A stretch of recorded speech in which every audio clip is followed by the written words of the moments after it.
Kita nak kejar pahala ke nak kejar redha daripada Allah? Satu soalan yang perlu untuk dinilai semula. Saya ni nak kejar pahala ke nak kejar redha daripada Allah?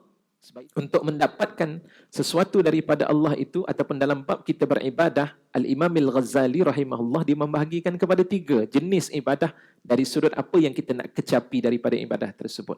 Pertama disebut sebagai ibadah sebagai seorang hamba. Yang kedua, ibadah sebagai seorang peniaga. Dan yang ketiga, ibadah sebagai seorang yang merdeka. Ibadah sebagai seorang hamba, dia buat kerja sebab dia takut dengan tuannya.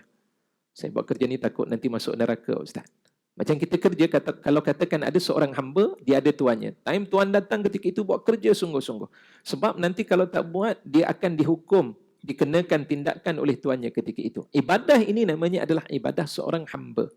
Yang kedua, ibadah seorang peniaga.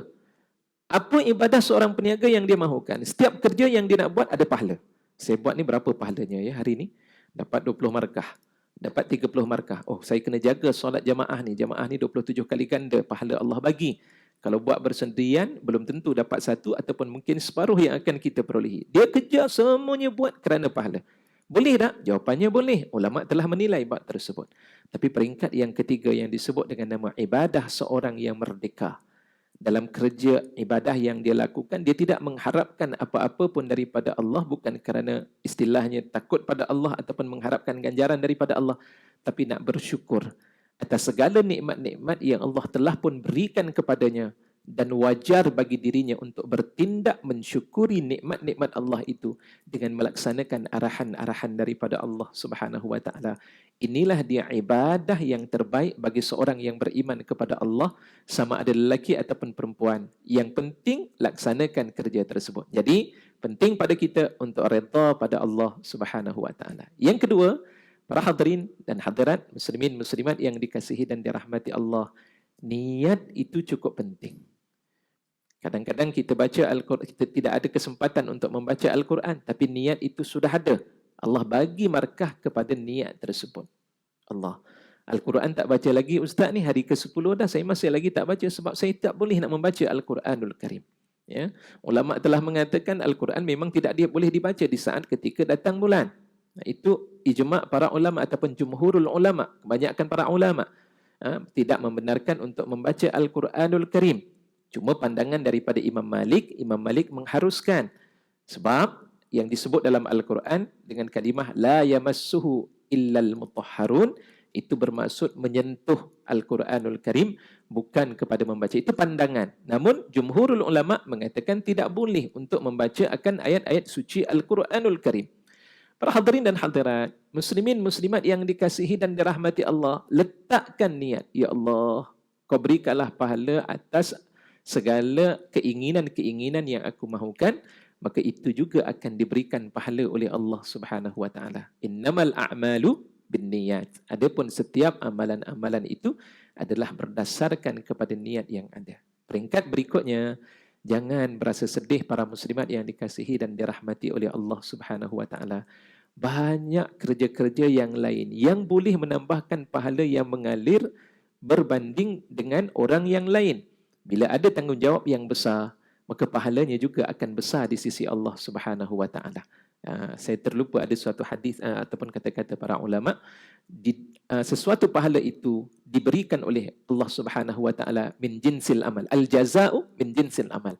Balasan itu didasarkan kepada jenis amalan-amalan yang dia lakukan. Untung para muslimat yang dikasihi dan dirahmati Allah, bila Allah berikan tanggungjawab untuk menyara kehidupan keluarga, bukan menyara, untuk memberikan tanggungjawab dalam kehidupan sebuah keluarga. Yang menyara itu adalah seorang suami. Jadi pada bulan Ramadan, Ustaz, saya tak ada masa sebab nak menyediakan makanan. Tak terasakah para muslimat yang dikasihi dan dirahmati Allah, di saat ketika menyediakan makanan itu dan diberikan kepada seorang suami yang kebetulan pula suami Masya Allah, seorang yang membaca Al-Qurannya rajin, berqiyamil lailnya rajin, buat kebaikannya rajin, segala pahala-pahala tersebut itu mengalir kepada para muslimat sekalian. Kan disebut dalam hadis Nabi SAW, Rasulullah bersabda, man fattara sa'iman kana lahu mithlu ajrihi min ghairi an yanqus min ajri as-sa'imi syai'a, kama qala an-nabiy sallallahu alaihi wasallam. Barang siapa yang memberikan makan kepada orang-orang yang berpuasa, maka baginya pahala-pahala yang dia perolehi daripada orang berpuasa tersebut tanpa sedikit pun mengurangi pahala mereka. Maksudnya apa?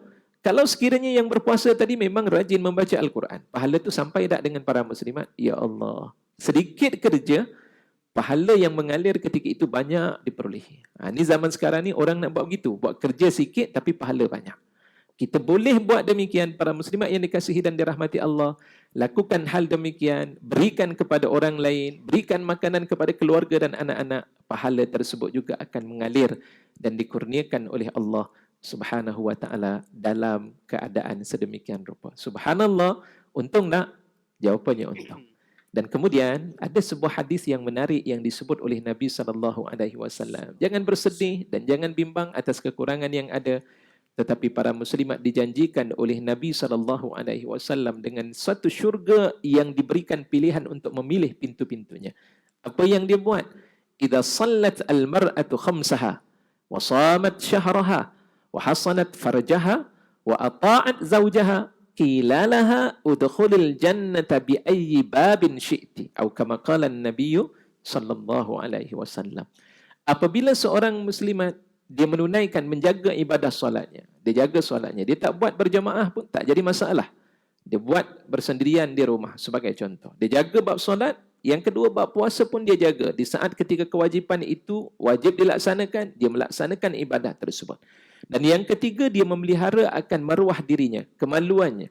Dan kemudian yang keempat, ata'at zaujaha, dia mentaati akan perintah yang diperintahkan oleh suaminya ketika itu, selagi tidak membawa kepada kemungkaran dan dosa di sisi Allah Subhanahu wa ta'ala. Qila laha, dikatakan baginya, udkhulil jannah, masuklah kamu ke dalam syurga, bi ayyi babin syi'ti, pada mana-mana pintu yang kamu mahukan. Lelaki ada tak tawaran itu? Lelaki tidak ada tawaran tersebut.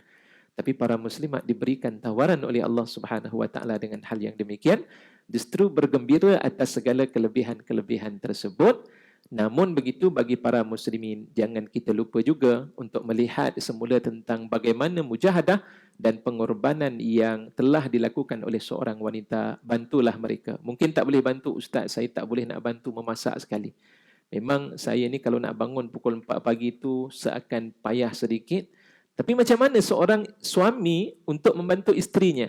Kalau itulah dia tidak berkemampuan, bantulah dengan doa-doa yang sentiasa didoakan kepada isterinya. Bukankah ada dalam hadis Nabi sallallahu alaihi wasallam, Rasulullah bersabda, apa kata daripada Nabi sallallahu alaihi wasallam? Da'watul mar'il muslimi bi dhahril ghaibi mustajabah. Wa ala ra'sihi malakun ya fayaqulu amin. Ya, di antaranya disebut dalam oleh Nabi sallallahu alaihi wasallam, di mana ketika seseorang itu dia berdoa, dia mendoakan saudaranya dalam keadaan saudaranya tidak mendengar doa tersebut secara ghaib, maknanya ghaib itu dia tidak ada bersama, dia doakan ketika itu, maka pada saat yang serupa doa seumpama ini adalah doa yang paling mustajab. Subhanallah. Satu, janji daripada Nabi sedemikian rupa. Yang kedua, kita berada di bulan Ramadan, bulan-bulan yang mustajab doa kita. Dan kata daripada malaikat ketika itu, malaikat akan mengaminkan, wa ala ra'sihi malakun, atas kepala orang yang berdoa tadi ada malaikat.